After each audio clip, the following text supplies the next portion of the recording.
اللہ الرحمن الرحیم۔ یہ روایت 167 ہے۔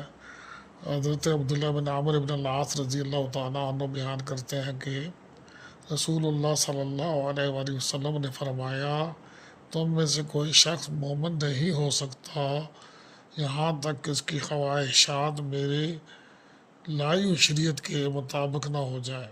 بہت ضروری بات ہے یہ امام بغوی نے شرح سنہ میں سے روایت کیا ہے، امام نووی نے اربعین میں، اور یہ روایت ٹھیک ہے، اور کچھ کے نزدیک کی سند ضعیف ہے، لیکن بہرحال یہ معنی کے اعتبار سے بالکل ٹھیک اور لازم ہے، کیونکہ ظاہر بات ہے کوئی بندہ ایمان والا نہیں ہو سکتا چاہے کچھ کچھ خواہشات جو خاص طور پہ جس کے وہ تابع ہے۔